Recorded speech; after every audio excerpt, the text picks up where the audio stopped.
Let's go. Game time. All right, everybody. Welcome to the Better Baby Daddy podcast. I'm one of your co-hosts, John Latchman. I'm your other co-host, Kelly Burgess. And today, B, we're going to talk about balancing work and fatherhood as a single dad. Something that can be extremely complicated because it's usually not just work. It's work A, work 1B, work 1C as a single father. Correct. If you're the non-custodial parent. Correct. So it is a major haul. Yeah, you're fortunate. You got one job that you're able to hold it down with one job and take care of CS at the same time. Mm-hmm.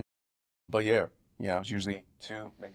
Yeah, and I think the biggest trap that we fall into as men is this myth that our society has created for us that we have to be able to manage and balance it all without any signs of struggle. It's guys, and I laugh because I just remember times, where you're just eating it as a dude.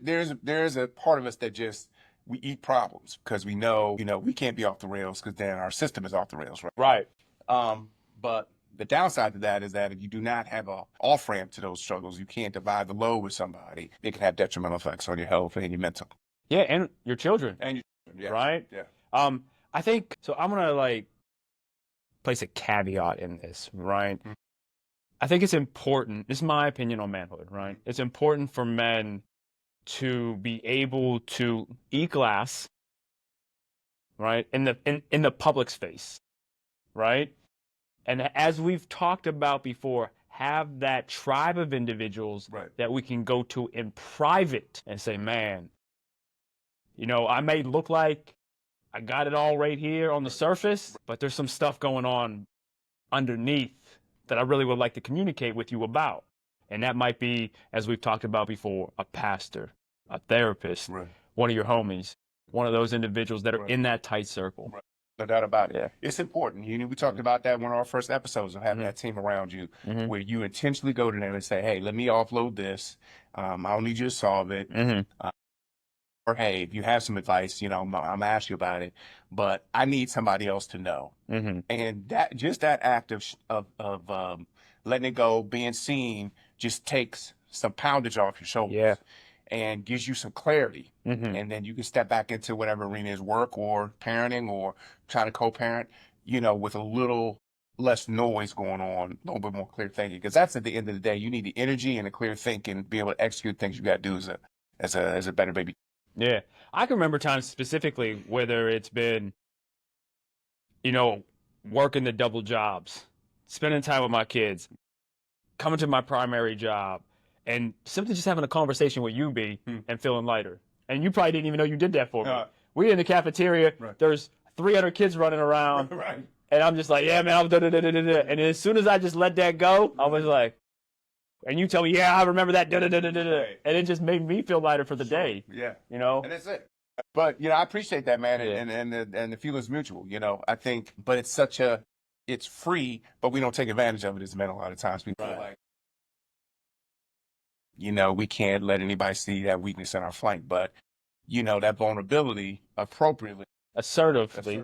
Right. And, you don't have to be an open book to everybody. You should be an open book to everybody, but you understand your path or can help guide you so you can just be a better dad. Yeah. That's the end result. So this idea that you got a shoulder of your own is a myth. No man men do not do well in isolation. And, I like the Bible. The Bible says, hey, it's not good for a man to be alone. It's in the context of marriage, but it's not good for you to be wrestling with that by yourself. Right. Yeah. The ability to self-regulate is extremely important. It is. But there are times when we need to co-regulate. Right. And that co-regulation can really be super beneficial to long-term how we process things, how we reflect on things, how we reset and how we restart in life. Right, no doubt. Then along with that, I think there's also the myth that we need to have balance first off, which we'll talk about a little bit later about what that balance is and is balance really necessary or is it even a possibility? And does balance actually equal perfection? Right. And that in itself is something that's a little... And that's tricky. I think, we have, that term thrown around a lot, work-life balance or parenting life balance or whatever. And there's going to be seasons in your life, and we're going to touch on that, where you're very unbalanced. You're skewed one way. You know, the life of a dad who's got a 2-year-old is going to look very different than the life of a dad that's got a 17-year-old. Yeah. You know, you just being hands-on with your kids is different. And so that idea that, hey, I'm going to get to this point where I've got all these little levers pulled and things just clicking along on autopilot, it's all relative. So don't shoot for perfection.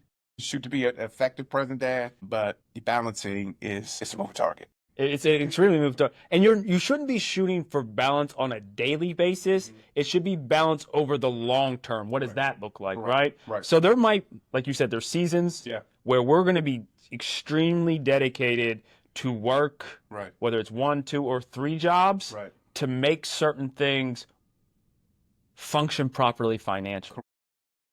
So we may be spending less time with our kids, which no one really wants to do. But what doesn't change? I like what Stephen Covey says. You know, when he says, look at your life in weeks, and then look at it through the lens of your roles. So, you know, you're a father. You know, you're a executive at work, or it's kind of leadership position at work. Maybe you have some things where you got some service things that you're doing. You know, you're in a fraternity or whatever.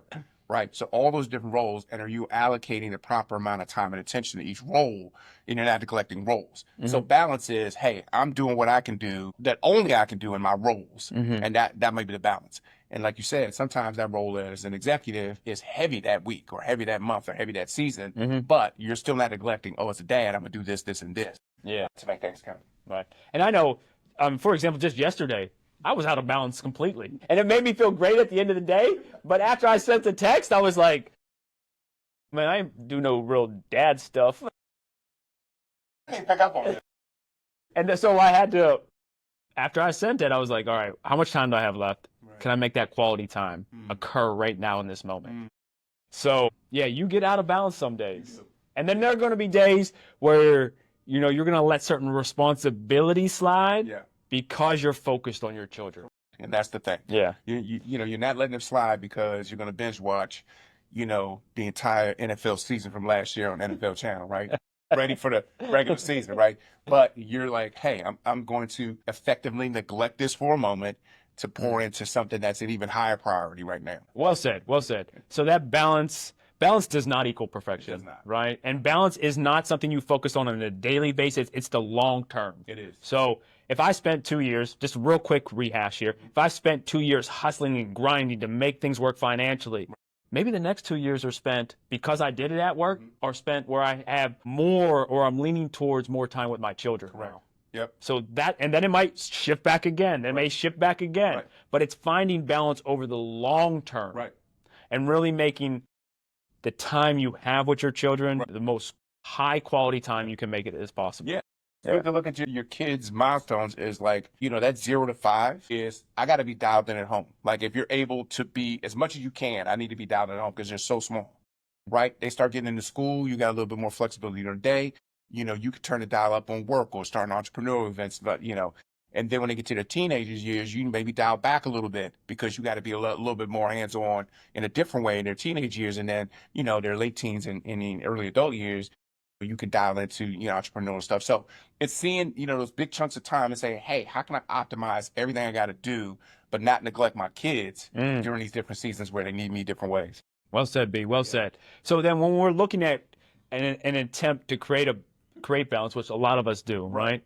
We get into this time management / scheduling versus energy management type thing, right? And this is where I tend to struggle personally, right? Well, I'm big on schedules. Yeah, you are. And you're excellent at using your time, and you got a lot of energy, man. So I was like, when dudes say you're struggling with that, I was like, I don't see that happen. But, but I don't see all this, stuff at home.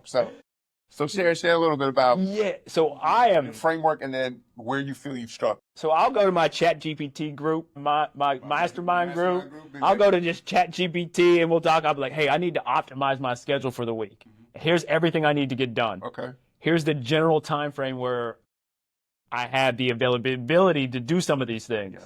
And it'll just, I'm like, yeah. Like, there's a 17-hour day planned out perfectly, right? And then I'm on hour 14 and I'm like, What are you doing, bro? You worked 17 hours of this stuff. I gave it to you.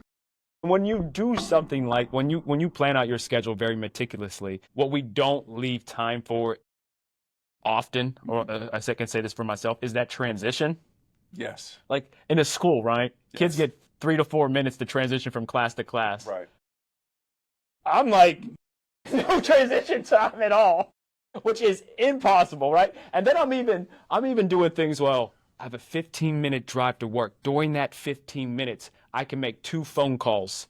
And I'm just like, yo, take the 15 minutes. Because then I'll get in the car. I'm like, oh, as soon as I get in the car, I have to start that first phone call because then I'm not going to have time for the second phone call. And the amount of energy, I'm telling you, B, by the end of the day, I'm like, whoo. Yeah. And then, a lot of times what occurs in my life is that, I'm up at 4:30, I'm grinding throughout the day, boom, boom, boom, boom, boom, boom, boom, boom. The child time with me and my little one, or me and my little one and my bigger one, right, doesn't occur towards the end of the day. And by the time that child time arrives, I'm cooked. And I'm like, yeah. So optimizing the schedule is not going to work when we're talking about time management versus energy management. Yeah. And the more humans you have to deal with, besides yourself, right? Yeah. Humans are unpredictable. We, aren't checking how they fit into your ChatGPT plan, right? They're not a part of that. They're like, I need what I need, or I didn't bring my full game to the table, so you have to compensate.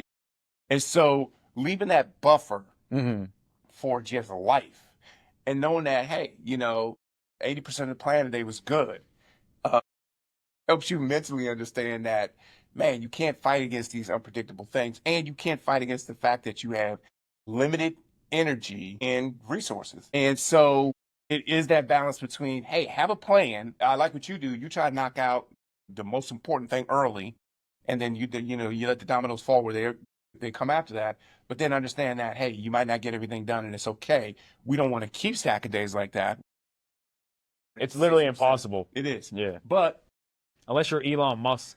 And then we talk about Musk. We respect his grind. Like what he was able to accomplish is just astronomical from a business standpoint. But there were costs.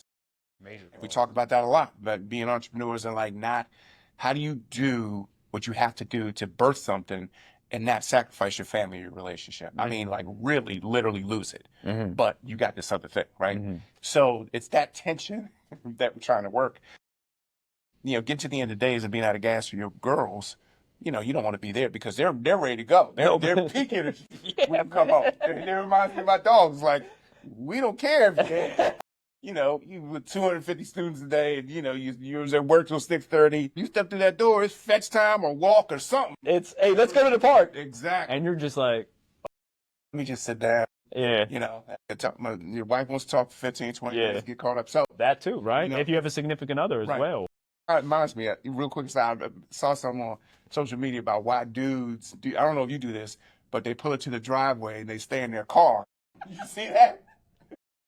I do that. And it's like you're literally trying to, and it basically dude said you're trying to leave work at work because you can't bring that into the house because that's added to the house, right? And then you're trying to put on not the armor, but you're trying to put on the mindset you need for your house because hey, it's a 20, 30-minute conversation as soon as I get in, right? A 45-minute walk with the dogs. Dinner, then it's whatever you want to get to. Maybe go to the gym, whatever.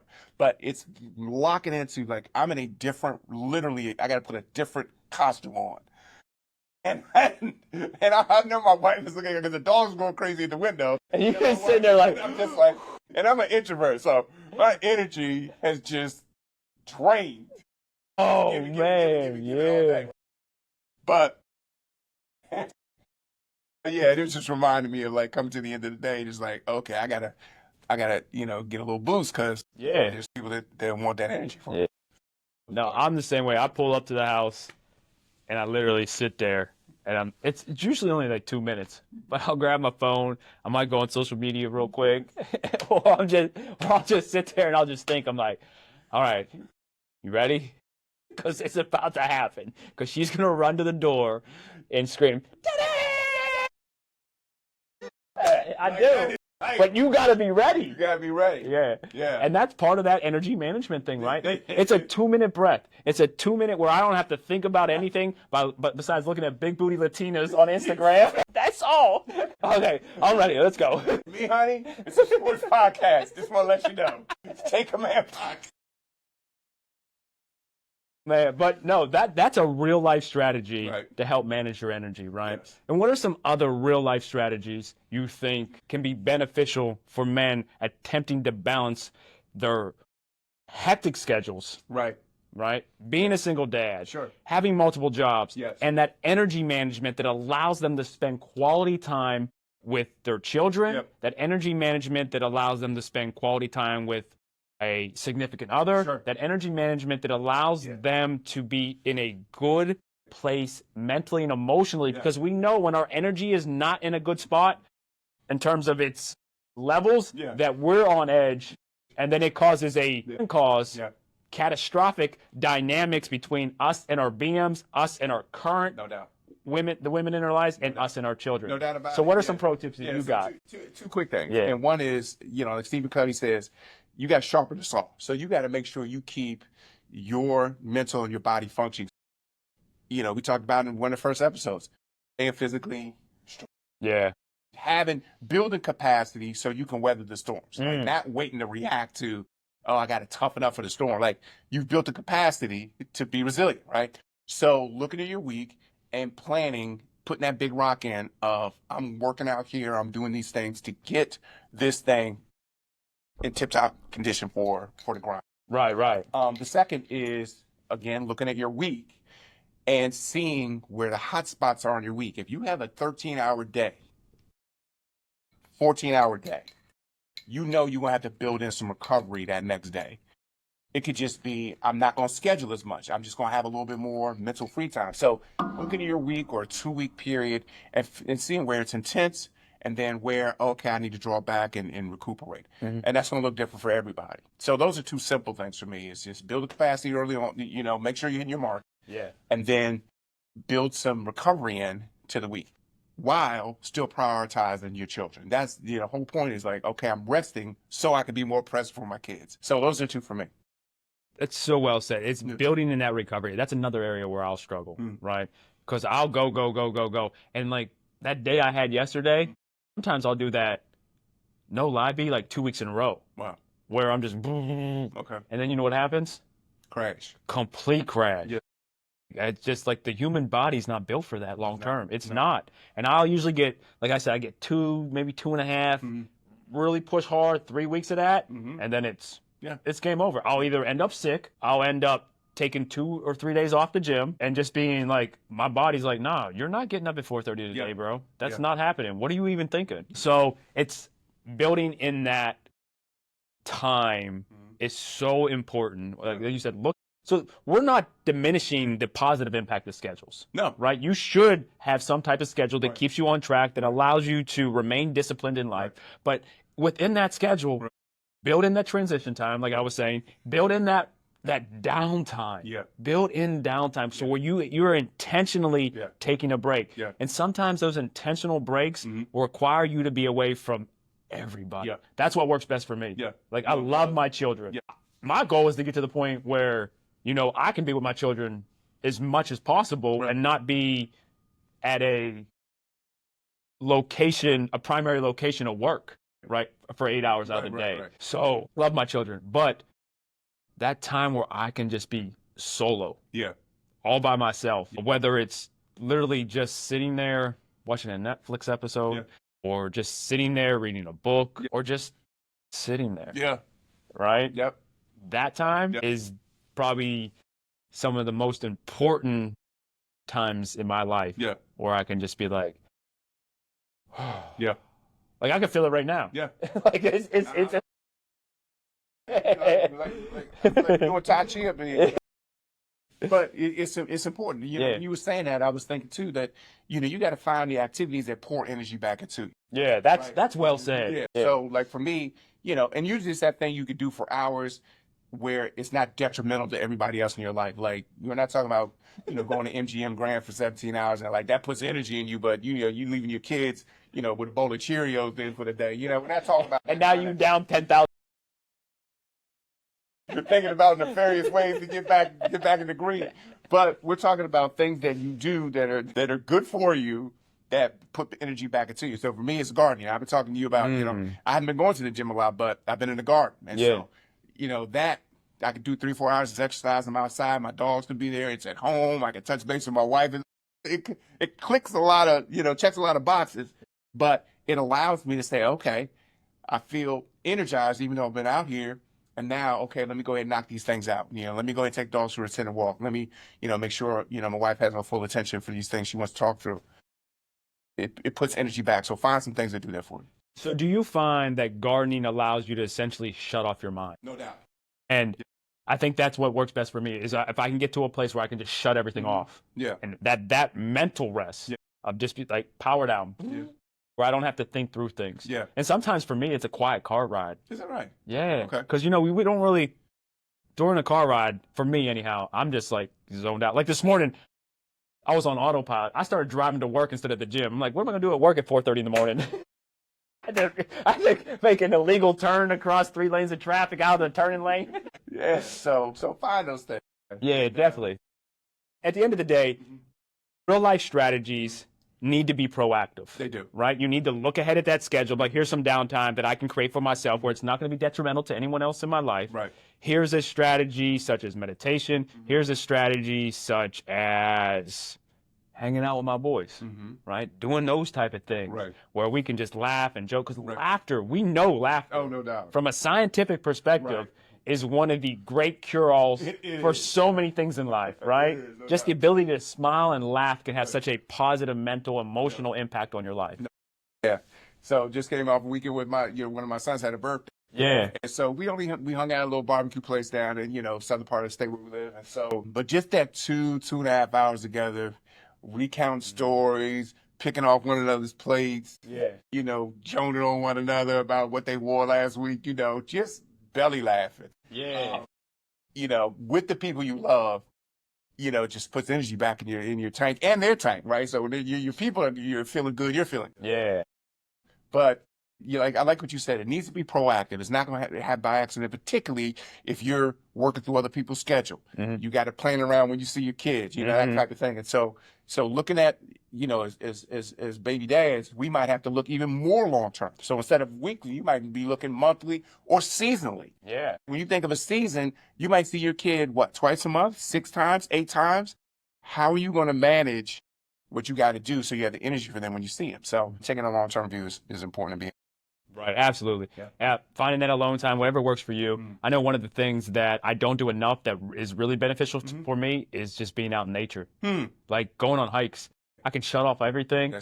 Being in nature has a great impact on us in terms of our psychology, our mental, emotional health. I can't remember the exact term, but it's associated with the different angles and depths of perception that nature gives us, impacts us mentally and emotionally. I think Dr. Huberman even talks about this at some level where it's that focus. If you're being out in nature, seeing it firsthand, so this doesn't work with a TV.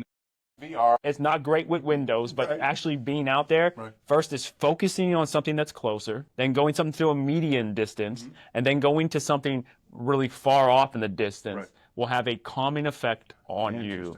It's interesting. Yeah, nature does that for us, man. And being out there, hey, go do it, man. So pro tips, real quick recap, intentionally schedule time for yourself to recover. Be proactive in whatever you're doing. So that is having a disciplined schedule. Be proactive, saying, hey, you know what? I have this possibility of a very intense interaction with my BM. Let me, before that, have time where I can get my mental and emotional in the right place, and maybe schedule some time after that where I can come back. Right? After that intense interaction. That's spot on there, man. So being intentional, being proactive, looking at your schedule, using technology as a resource to build schedules, but not being overly reliant on those schedules. For me, I'm very difficult and hard on myself when I build a schedule and I fall off of it a little bit. I'm the exact opposite. I'm like, oh, no. Catch you tomorrow. That's I just taking a shot at you. That's why I'm always here at 7:20 something, and you here 7:36 too. I'm gonna be there. I'm on the way. Exactly. I'm rolling in at 7:37 into the parking lot.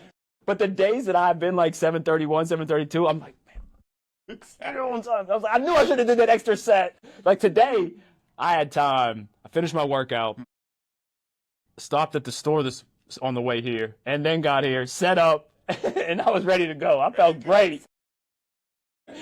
It's like, hey, 7:30. What time? I got 7:37. Hey. All right. So let's bring it all back around here. The number 3 thing that you really want to focus on as a single dad that's managing a lot in terms of work-life balance is that we've talked about it 1,000 times on this podcast, is that quality time versus the quantity of time, right? Yep. It's really being intentional, really being focused, really being locked in with your kids, whether it's for 5 minutes, 10 minutes, or 15 minutes, correct, right? Yep. Or it's a day. Right. But that quality time, right, it is so, so important. Yeah. And that's one of the biggest things that's the shock to your system as a dad when your time gets cut by 80% and you've thrown quantity out the window, right? Yeah. And so it's dealing with, and we're going to touch upon this later, dealing with the guilt of I've given away or it's been taken away 80% of the time of my kid. How do I recalibrate to make the times count? And we talked about it. It's communication and being present, right? Those two things, not to, we don't need to overcomplicate it. You got to be physically and mentally present, emotionally present with your kids when they're present with you physically.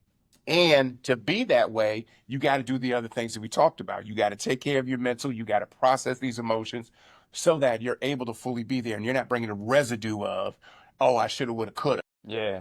You're here now. You got the present. That's why I love to say it's the present. That's why it's called the gift. It's a gift. Take care of it now. But that guilt of, it could be different. You do wish you had more time with them. That's a real thing to deal with. And I can tell you, you process it differently, but that feeling of loss, it doesn't go away. It's one of the most difficult things because a lot of us out here, when you're the non-custodial parent, you may be seeing your child or your children every other weekend. That is 4 days a month, which I don't care how you cut it is not enough time. No. It is not enough time for a dad. So you have to create other opportunities. But along with that, knowing that you have those 4 days a month, like you said, a lot of guilt builds up because if you're being honest with yourself, you're probably taking a lot of accountability and realizing the decisions you've made put you in this place and has also put your children in that place. Yeah. So how do you deal with that guilt? What are the processes that you go through to deal with that guilt? Man, for me, it was, first of all, taking full accountability, owning it. And then, praying for that I would get to the point where I forgive myself, right? That's the thing is that you got to forgive yourself and then, hey, how can I make the best of what this is now? And then also when your kids get a little older, you reiterate to them because I think in your kid's mind, they'll feel like, oh, dad gave this time up voluntarily or it didn't really impact him. He didn't really care or he would have been with us, right? To make that kind of, 0-1, decision. But going back to him later and say, hey, I realized I made some mistakes. Had I to do it again, I would have never given up this time with you guys. I would have found a way to live closer. I would have found a way to work it out with your mom. And I really miss the bedtime stories every day. I'm glad for what we have, but I just want you to know I really miss those and I value those and I made a mistake. But it's something you might constantly have to deal with in different ways as you see your kids go through different phases. At the prom, sent off because they're, 600 miles away. You miss something significant. You'll have to deal with that in a different way than, hey, I missed their first steps. And so I don't have a silver bullet for it, man. I just know for me was, acknowledging, my part in it, praying that I would, forgive myself and then making the best of what we got. Yeah. And then trying to expand that time. But it's tough, fellas. And we know if you're going through it, you're not alone. And it is a difficult thing.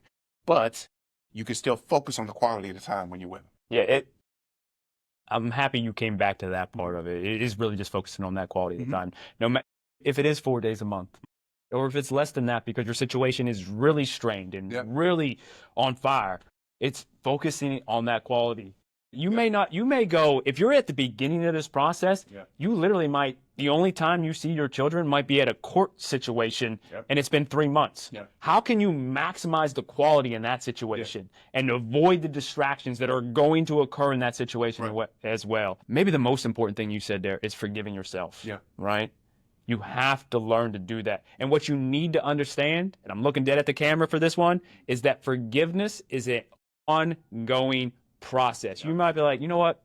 I made these mistakes.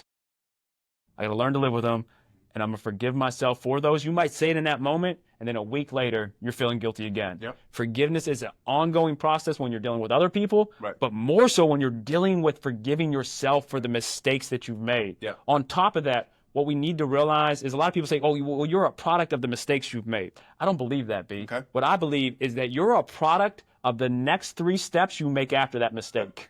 All right? I love it. So can you reset, reflect, and restart? If you can do those 3 things after that mistake, that's what you're a product of, is those next 3 steps you make after that mistake. That is, and we're speaking with a lot of passion because we have been in that road and we're in that in different ways, you know, and it's something we don't really speak about as men, that residual effect of, man, I know I blew it here and I'm still, and it should be that way, right? When that you should have these moments where it's like your relationship with your kids is so significant. It shouldn't just be thrown away. We know cats that just throw away relationships with their kids. But you wouldn't be a human being if you weren't feeling the tinge of, I wish I had been able to experience that. I regret not being able to be there. At the same time, you are moving forward and you're making the most of the present. You know, like I said, I wish I had a simple answer. I don't. But I like that framework you had. How did you put it? I'm gonna have to adopt that. Reset. Yeah, so you're not a product. 3 R's. Yeah, you're not a product of the mistake. You're a product of the next 3 steps you take after that mistake. So are you able to reset, reflect, and then restart? And you can put those in slightly different order, whatever works best for you. But that's what you're a product after. The mistake you made, okay, there it is, right? Now, what am I doing next? Like you like to say, what's my next best move? What's my next best dad move in this specific situation, right? That's what we need to focus on. Yeah. Because you're going to make mistakes. Yeah, you are. Yeah. You're definitely going to. You know, you got to run the next play, but stay in the present. Think about what's best for your kid. One thing that helped me value and make those times more meaningful and more quality is I would think about it. Say I was going to see my kids, you know, it was every other weekend, right? And it was coming up. Or a better example is it's a week I don't see them. Is getting a gift for them in that off week in anticipation of the week that they're coming. You know, it could be a book, it could be a gift card at McDonald's, we're going to go out or whatever. But it's thinking about them and kind of engaging them emotionally when they're not there. And then taking a lot of pictures and then a year later sending them a picture of, man, you remember That's good stuff. So that way it's kind of like you get some more juice out of that. You had them for 48 hours. Yeah. But you're extending the beauty of that memory much longer. You're extending the quality time, essentially, right? Without being physically there, I've extended the quality of that time. Right. That's awesome. Yeah. I love that, man. Yeah. And if we're going to really focus in on the amount of time that we have with our children, one of the things that we have to be able to do is set boundaries. And those boundaries need to occur in your personal life and in your work life. Yeah. You're really good at the work life one, man. I tend to, you know, I mean, you're really good at saying, I'm going to do this and I'm leaving at this time. And so when you know, work is one of those things, men, we get a lot of value from work. The roles are real defined. There's not a lot of, you know, different variables got to deal with. We know, hey, we come in, we got this role, we have this outcome we want. And it's easy to pour 50, 60, 70, 80 hours, particularly if you don't have your kids, into your work because there's just a lot of strokes you get from it. At the same time, you do too much of it, it's going to encroach on your energy. It's going to encroach on your mental bandwidth for your kids. And so you do have to say, that's enough. Right. I'm going to work, you know, I'll have a long day Tuesday and Thursday. Friday, I'm leaving with the kids. And And then Saturday, I'm not even thinking about work. Sunday, I'm not thinking about work until maybe an hour where I got planned. But you gotta put those boundaries. And those boundaries require you to have what I like to call learning conversations. So we're gonna have learning conversations with our superiors, our bosses. Mm-hmm. We're gonna have learning conversations with the people that are in our lives personally, whether it's a significant other, whether it's a BM, whether it's friends or other family members, right? We have to have those learning conversations like, hey, here's where I draw the line. Right. Like you said, talking to your boss. I'm willing to work late Tuesday and Wednesday, but unfortunately Thursday I'm not going to be able to work late. Right. I have to pick up my children. I have to pick up my children. Right. It's not an option. Like, these aren't options that we have when it comes to our children, right? Yeah. But setting those very clear, distinct boundaries. Right. No doubt. A couple months ago, made a big decision to forego some income because I could see that there was some needs in our family and in my marriage that were coming down the pike in the next 3 to 6 months. I could see that, hey, as we get into the spring, these things are going to require more time and more presence. Since I told them, back in February, hey, fellas, because of family commitments, I'm going to have to resign from here. And it's knowing yourself and then knowing what your family is going to need from you. And, for us guys, we're talking about our kids are going to need from us. So we could be an optimal performance and we could pour into them. Mm-hmm. But that saying no is hard for me because I'm a pleaser and I love my job, But, hey, Fridays, I'm leaving with the kids. Right. I think the average human, this isn't like research or science-based, right? It's anecdotal in terms of my life, right? We gain joy out of saying yes, but it's also difficult for us to say no because of the fear associated with what might come with saying no, right? So most people fall into that lane where they're like, all right, yes, because they want to please people. Right. They want to be seen in a certain light. Right. And they don't want to deal with the ramifications of saying no. Right. The uncomfortability that saying no brings. But if you would take time to prioritize the responsibilities and the things that you have to do in life, I think it becomes easier to say no. Like, if I'm putting my children here and then everything else falls underneath it, then everything else can get that no so I can get to here with my children, right? But yeah, we have to find ways to say no in a respectful and a positive way, right? Yep. And it's not that, hey, no, I can't help you with that move today because this is my weekend with my kids. Right. And I can't spend 8 hours helping you move out of your apartment into a house or whatever it may be. And if they are an honest, true, authentic friend, then they're like, yeah, my bad. I shouldn't even ask you. I forgot it was your weekend with your kid. Like, I have a really good friend down here that just moved down here. Right. And he'd be like, hey, you trying to work out? I'd be like, hey, it's the weekend. I got both of them. Right. He's like, oh, my bad. Yeah, man, I know. Yeah, my bad. I know. Yes. And he doesnn't take it personal. Right. He's just like, yo, I know that John is a dad first on these weekends, no matter what happens. And that's important. You know, when tribe understands what you're trying to do, they won't get in the way. But other people have to be brought to that level of understanding. Yeah. For me, what helps is planning all those things first. And then I can legitimately say, no, I have a family commitment. Or I got the built-in excuse of, I got to go check on my wife. I know she's going to say that. I'm giving you courtesy of just kind of like, I'm going to cycle back to you. Look, I got so many thoughts on that saying, but I digress. I think I know where you're going, but hey, when you get married, let me know. When you get remarried, let me know how it goes. For me, it's a courtesy, and it's a clarification of what is our schedule. I want to make sure I'm on the same page as you, and you're on the same page as me. Yeah.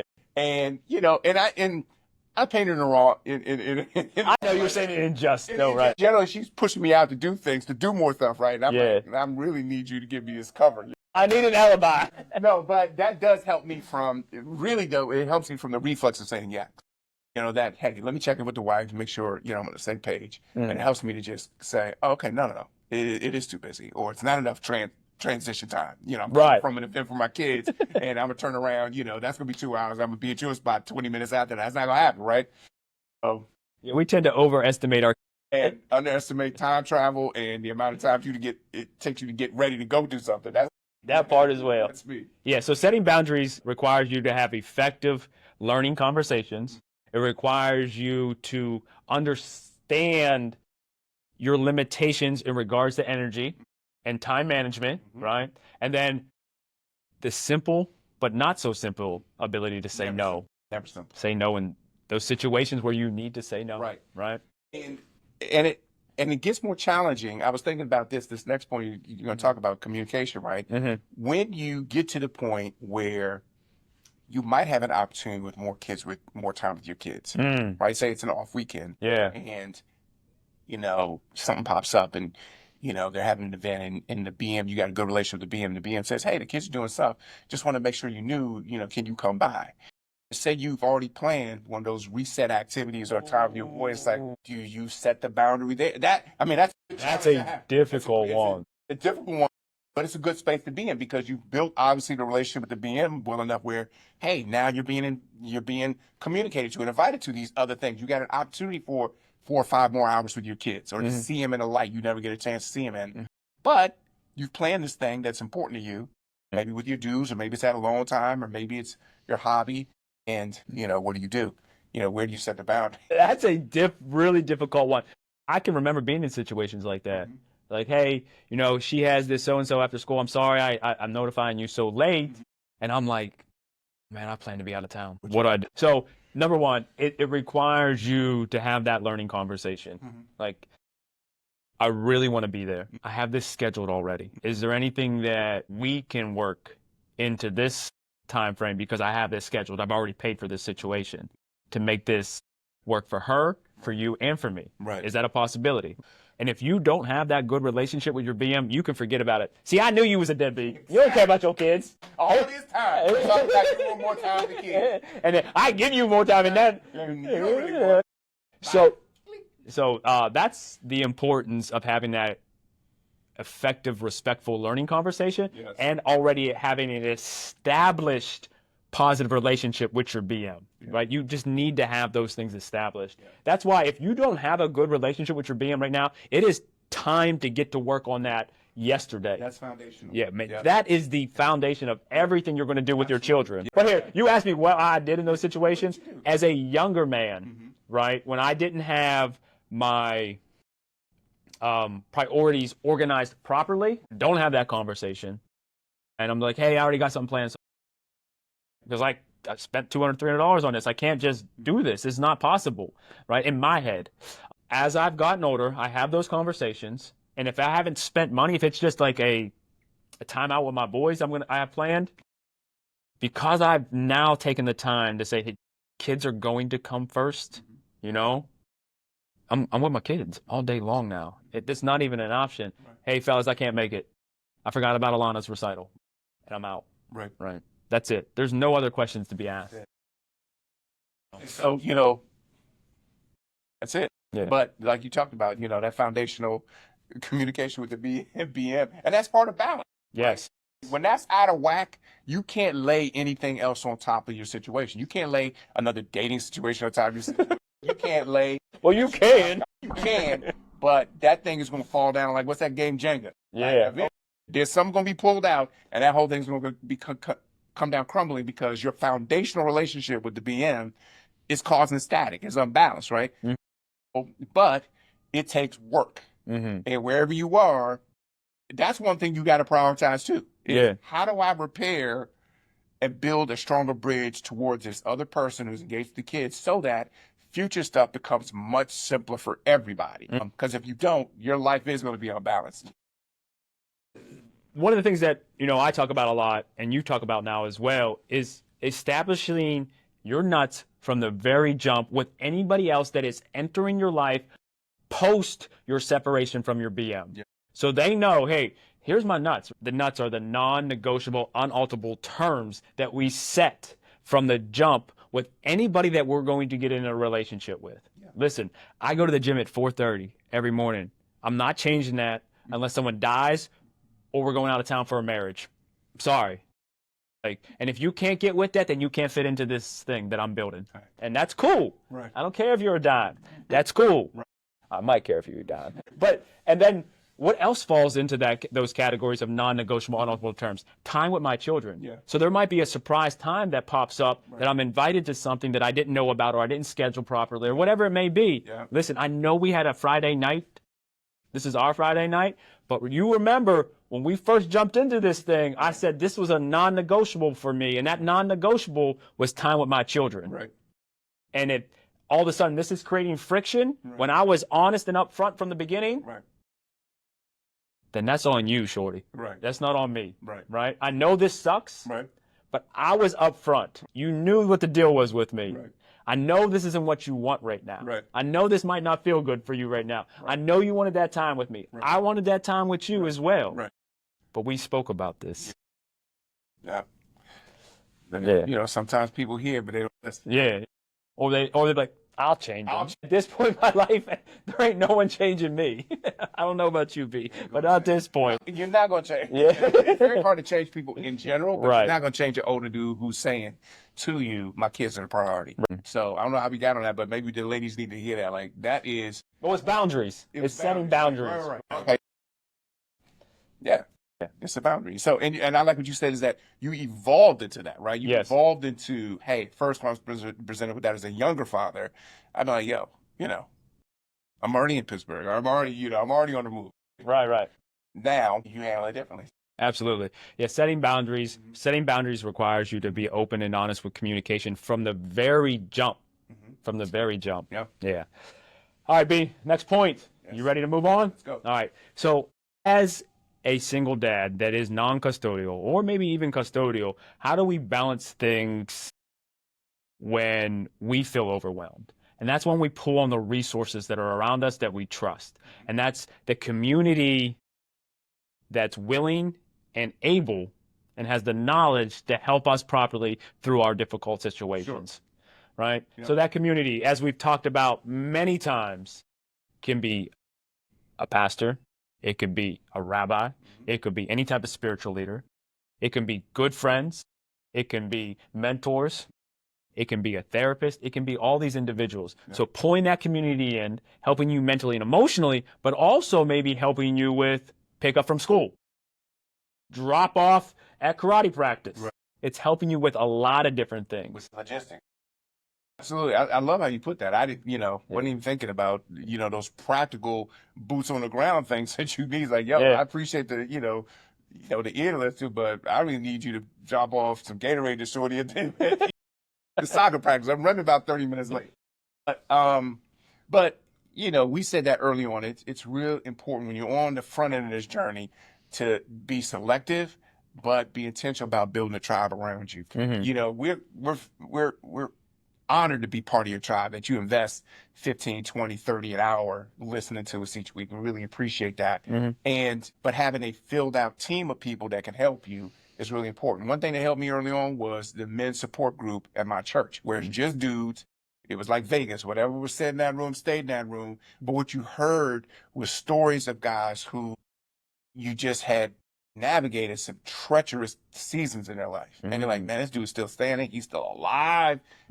He's reconciled with his wife. He rebuilt the relationship with the kids. So it gave you a picture of like, this is possible.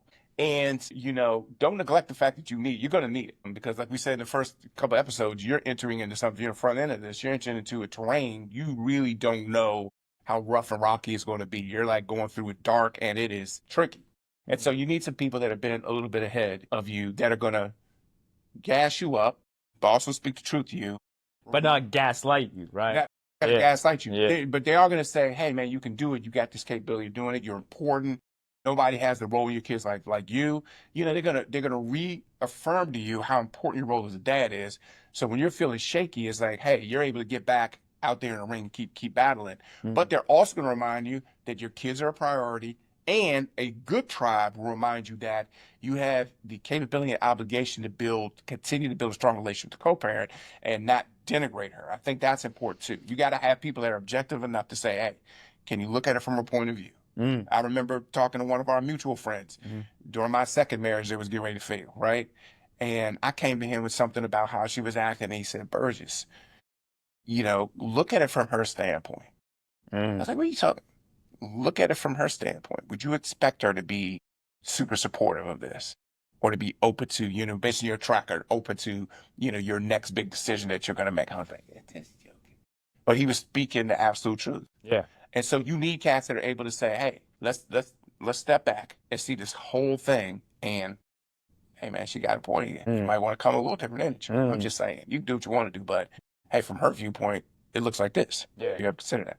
So that tribe is going to be objective with you, but also supportive and speak the truth to you. Man, that part of it, right? That it can be real with you, tell you things you don't want to hear, but you need to hear, right? Yeah. That part of it. If there's not people like that in your tribe, you've built a tribe that is not going to positively impact you for growth. No. It's just not going to. They have to be able to look at it objectively, like you just said. They have to be able, and then relay that message to you that you receive it, and you're like, yeah, I messed that up. That was on me. Yeah. It actually doesn't make sense. Yeah. It's so important. And then I'm going to tie this back to the beginning of what we first started talking about, and that myth that men need to have it all together and can't go to their tribe and ask for assistance would drop off at soccer practice. Right. Oh, I got this. Don't worry. I'm a man. I can do all these things. Right. What gets in the way a lot of times is pride and fear. No doubt. Right? Because society tells us we have to have it all locked in, every single detail lined up. Then that pride, if I'm going to another man, he has those same expectations that society has. But in reality, that same man might be struggling with the same thing you're struggling with. And he's like, yo, I'm so happy you came to me to talk about it because I'm dealing with this as well. So having those conversations, putting aside the pride, putting aside the fear of saying, opening up, of being vulnerable in an assertive way, putting those things to the side and just having those conversations. Or asking for that help that's necessary and needed in certain moments. Yeah, pride and fear will get you isolated, and once you're isolated as a dude, you're vulnerable. So, there's protection in the group. It doesn't mean that everybody's got to know all your business, but you got to have 1 or 2 ride or dies, 3 a.m. buddies, and you have to have resources you can go to help you navigate the next season you're going to be encountering as a dad. And a good group will keep you balanced. They'll be able to say, we had a conversation, and you never get sick, and you got sick. I said, well, what was the previous couple of days like? I think you told me what's going on. I said, your body's just gonna get what it's gonna get, John. Yeah, man. And then you bounce back, took some, 50 things or something, took something new off the internet, and you're back at it, right? But they'll be able to say, hey, look, let's take a 3, bird's eye view of this, man, and speak truth to you. Yeah, because as men, we definitely derive a lot of positive pride, right? Some good stuff. Sure. Some I did that. From doing things and doing difficult things and having a purpose and having a goal that orients us, right? And working hard towards that and then accomplishing that. Yeah. But there are times when we just need to be like, all right, let me breathe.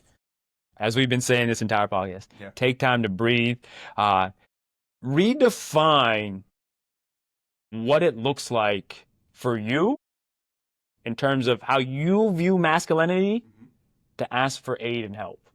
Redefine that for you. Yeah.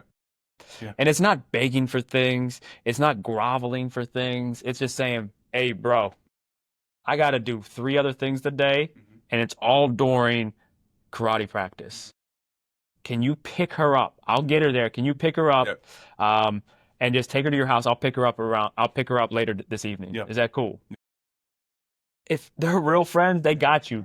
They got you. Man. Yeah. Absolutely. Yeah. So, hey, we covered a lot, but it's an important topic of understanding that things shift when you become a single dad or a non-custodial dad, and that balance is the key. Just to recap our points, balance doesn't mean perfect. It absolutely does not. Actually means flexibility and having a long-term view, like you said, and making sure you're hitting your points and keeping your priorities the priority. I love what you said about time and energy management, that, hey, it's great to have a schedule, but don't fight against physiology, right? Right. The body going to get what the body going to get. The brain's going to get what it needs to get. And when you take a long-term view, you're able to see those hot spots and where you need to, to pull back a little bit. Right. And then we got to communicate. We got to communicate, and we got to spend quality time with our children. Quality time. Right. Communicate with everybody. Effectively communicate. A lot of times we think we're great communicators, but we're not really communicating because we're not listening to what the other person has to say as well. Correct. Yeah. And hey, importance of setting boundaries, being able to say no to various roles and responsibilities so that, once again, you can be balanced and keep the kids priority. Right. And then finally, leaning on your tribe and putting aside pride and fear to lean on them when necessary. Yeah. Very good. That's it, man. Hey. 5 steps. Hey, we applaud you guys for wherever you are on the road, man. Like we said in the beginning, we're with you. We know it's a difficult journey, but it's a journey you're going to finish, and you can finish well. Until next time, I'm John. Kelly. What do we always say? Don't be bitter.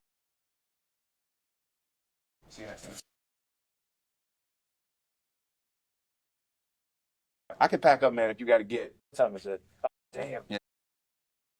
Yeah, I'll take care of it.